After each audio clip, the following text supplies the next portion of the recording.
My book reports for Brian Daley's Han Solo Trilogy ended up running a bit shorter than one of my typical videos, so I've combined them into one big book report. Enjoy! Han Solo at Star's End. I was very excited to get into this book, as it's probably the pulpiest thing I've read in a long time. This place has everything. Glass, steam, bear traps. Outlaw texts, missing people, black people, cat people.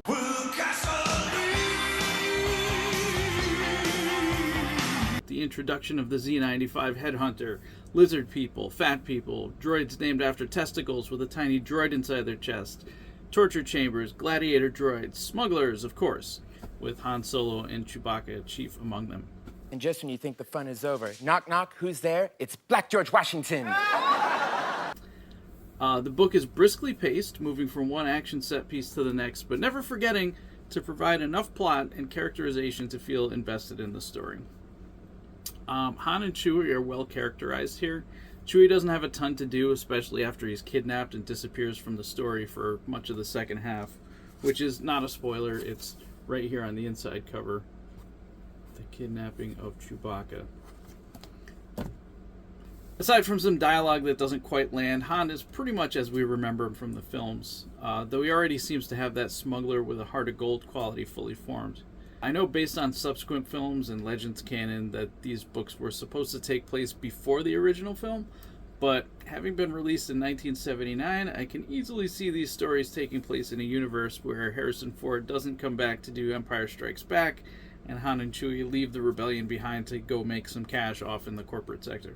So speaking of the corporate sector, faced with the restriction of not using the Empire in these stories, author Brian Daley created the Corporate Sector Authority, which works just as well, if not better, and serves as a predecessor for the corporations used in newer works like Andor, right down to the cannon fodder soldiers. As stormtrooper stand-ins, the Espos fit in pretty well into the setting. The book introduces new droid character Bollux, a labor droid who's had a long career in a variety of fields, but is now reaching the downside of his operating life. His main job now is to house a data droid named Blue Max in his chest. And Blue Max is handy. Imagine having a flash drive that you could ask to hack for you. And he has the personality of an occasionally moody adolescent. Bollux and Blue Max were definitely a highlight of these books. The story itself is nothing revolutionary. Like I said, very pulpy. After running afoul of the corporate sector's bureaucratic machine, Han goes to some outlaw technicians to get him some upgrades for the Millennium Falcon, as well as some forged documentation, as you do. In exchange, the leader of the techs asks them to take on a mission. Her father and many other people have been disappeared by the Corporate Sector Authority, and the people investigating it need Blue Max, which is a cube, again, that lives inside this labor droid named Bollux. So, Han and Chewie go to a random planet and find a guy named Recon who uses Blue Max to hack the CSA computers and find where the missing people are. And it turns out that they're at an installation called Star's End. Just like the title. They're cat people. And a member of Recon's team is a traitor.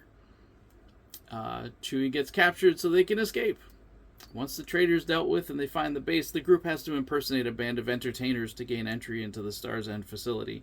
And of course, chaos ensues. I was slightly disappointed in the climax of the book, as the reason why the missing people were being kidnapped seemed a little random and nonsensical, especially once Chewie gets kidnapped. Like, Chewie was just an accessory to data theft, but he's treated like all the rest of these people. And all the missing people are just being put into stasis and taken out to be tortured occasionally. I'm not sure what good torturing Chewbacca would be for the corporate sector. I don't know. If I had one note for the book, I would shore up this plot point a little bit more. The corporate sector vice president, or Vice Prex, who runs the facility, was very keen on seeing Bollux fight his gladiator droid, which was an effective plot point at putting our lovable labor droid into peril. But I think if the missing people were being used as disposable gladiatorial fodder, it might have made more sense. Maybe they get the place shut down because there's no profit in running this whole gladiator thing. I don't know. These books didn't have a long gestation period, so it's no surprise a few of the ideas are a little undercooked. Also, the Vice Prex's wife is overweight, and it gets brought up every time she makes an appearance, and it's weird. Those caveats aside, I really enjoyed the book. Moved quickly and felt like Star Wars the way I remember it back in the 80s, or like a role-playing game adventure. It doesn't take itself completely seriously, except when it wants to. And it's a book that knows what it is and doesn't try to be any more than a good pulpy adventure with cat people. With gasoline.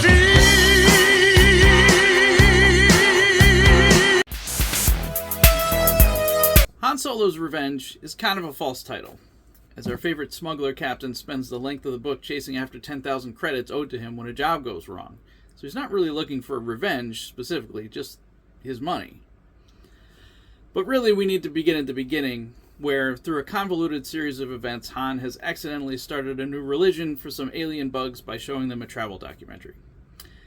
Their scheme to start a chain of outdoor holographic theaters for bugs is a failure, and there's no work outside the corporate sector, so they reluctantly take on a 10 grand, no questions asked job on the cold planet Lur. I'm not crazy about Lur as a name, but it'll get worse in a minute.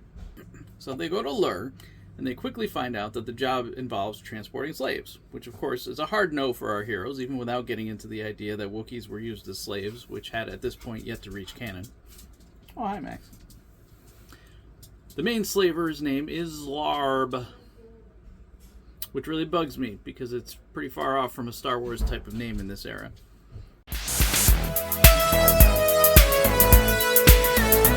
If you're enjoying this video, why not buy my book? Flight of the Pangolin is the story of an intrepid group of heroes who decide to exit the solar system over the objections of an isolationist faction. There's actually a lot more going on than that. There's space pirates, a giant spider for no reason, all kinds of other things. Buy it now online wherever you buy books or at our website, www.thepangolinrepublic.com. You can also get fun t-shirts and random other stuff if you want.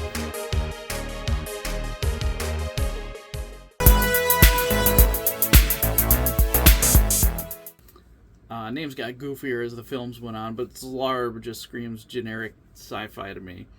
Not a fan of this guy's name. But they end up killing the guy anyway, so whatever. And the Lurian slaves are set free. Yay. But somebody owes Han 10 grand for his troubles, and I'm not 100% sure this logic tracks since Han didn't complete the job, but whatever. He wants his 10 grand. What follows is a much more episodic adventure than Han Solo at Star's End.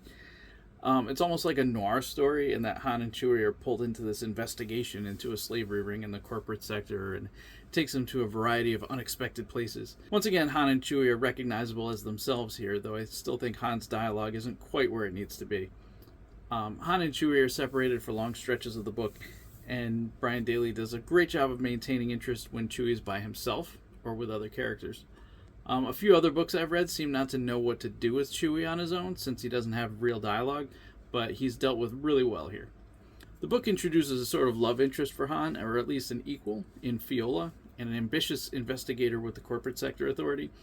There's also Spray, who is a space otter repo man who has a lien on the Falcon, and who is more than he seems at first glance. I think one of the characters from the recent show The Acolyte is a member of his species. The big new character, though, and he only appears briefly, is Galandro, a quick-draw master who's sort of a proto-Boba Fett in a way. He seems to have walked straight off a Sergio Leone movie. He's a gun-for-hire who lives by a code, but who does he work for? I don't want to get too deep into the plot. As I said, it's pretty episodic, has a lot of twists and turns, and Chewbacca makes a hang glider out of the corpse of a pterodactyl. Because it's so episodic, some parts are really good, and other parts are not as good. Some new characters arrive late in the story who are not particularly exciting, so that part's not great. But overall, it's an okay, pulpy read, especially if you're a Han Solo fan. Han Solo and the Lost Legacy is the final book in Brian Daley's series, and it is not my favorite. I'd read a lot of impressions about how the book feels more like an Indiana Jones story, and its treasure-chasing plot is definitely that. But I thought there was room within this nearly infinite universe at the time for a more overtly adventurous storyline than the previous books. I mean, Star Wars is all pulp, and it's weird to think that this book might well be the source of a number of elements that would eventually appear in Indiana Jones and the Temple of Doom. but here we are. But Temple of Doom didn't have sentient lake monsters, but it did have a musical number for an opening credit sequence. Anything goes. So, which is better? Neither are better. That's not how this works. But we're getting ahead of ourselves. So the lost legacy of the title is the fabled treasure of Zim the Despot, a warlord from thousands of years ago who was fabled to have a vast treasure trove hidden somewhere before being ultimately beaten at the third battle of something. Through a misadventure involving a transport job for a university, Han and Chewie meet up with an old friend of Han's, an old guy named Badur, who is helping a young woman named Hasty to find the treasure. I'm going to call her Hasty. I'm not going to call her Hasty because that seems ridiculous. It can't possibly be the pronunciation of her name. So we'll go with Hasty. Her sister had found some clues, but ultimately died before she could complete the investigation. And they're also joined by Skinks, an academic specializing in the era of Zim the Despot. He is also a bug who plays musical instruments that he carries around with him. They make their way to the planet Dalalt, where Zim's fabled vaults are located. These vaults were always empty and have been for generations. This has left everyone wondering where the treasure might actually be, since, they know that's not in the vaults. The locals are a hassle. Others are searching for the treasure too, for their own nefarious purposes. The gang gets tangentially involved in a territorial rights dispute among those sentient lake monsters I mentioned earlier. And then things get really familiar. So there's a sequence of events in this book where our heroes are offered up as human sacrifice by an isolated band of cargo cultists who call themselves the Survivors. Our heroes, of course, escape by taking cover behind a gong and then using the gong as a sled to escape down a mountain. This book came out 4 years before Temple of Doom. 4 years, maybe even 5. Did George Lucas or the screenwriters of Temple of Doom read this book? It's entirely possible that George never even saw a synopsis of this book, but somebody at Lucasfilm definitely must have. I've also heard that the gong bit and the sledding down a mountain bit were left over from the script from Raiders of the Lost Ark. If that's the case, that moves the timeline up a little bit more. But still. Anyways. Temple of Doom aside, late in the book, Zim's war robots, which seem more robust and intelligent than the battle droids that we'd be introduced to many decades later, You said we'd be safe back here. make an appearance, and Galandro from Han Solo's Revenge, remember him? He shows up to give Han something to worry about. The book ends kind of abruptly and more or less leads us indirectly to the state we find Han and Chewie in when we first see them in Star Wars. As we've established previously, Brian Daley knows Han and Chewie really well by this point, and they're well characterized. The side characters, not so much. Bollocks and Blue Max find themselves crucial to the plot in key moments, but are just kind of around otherwise. Skinks is probably the most interesting. He's a really cool character. I would have liked to see more of Skinks somewhere else in Star Wars. So if you are involved in any kind of Star Wars storytelling right now, why don't you bring Skinks back? Because he's pretty cool. But Badur is only there really to flesh out a bit of Han's backstory, and Hasty is both not very interesting and vocally not interested in being Han's love interest. The bad guys exist.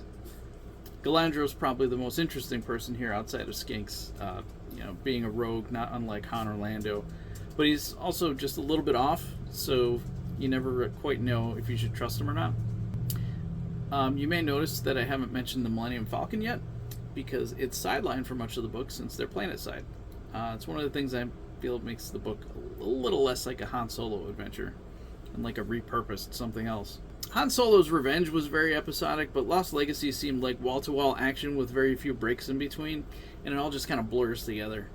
It's like a well-written first draft where the author intended to go back and add more characterization, but it was accidentally sent to press instead, which may be what happened. Like I said, these books had very short lead times, so it may have been ripped from his hands for all we know. But this definitely isn't the place to start with these books, and during my reading I found myself impatient to move on to, whatever book I had next on my list. It's not the worst thing I've read by any stretch, but mostly I'm just mystified about the Indiana Jones stuff. It's too specific to be a coincidence, but who would do that and why? Anyway, those are my thoughts on the Han Solo trilogy. Han Solo at Star's End, Han Solo's Revenge, and Han Solo and the Lost Legacy. 3 books, very interesting, not always 100% good, definitely entertaining. If you like Han Solo, if you like Chewbacca, they're worth a read at least. And that's all I got. Stay tuned for another episode of Mike's Book Report when I talk about another book that you haven't thought about in millennia.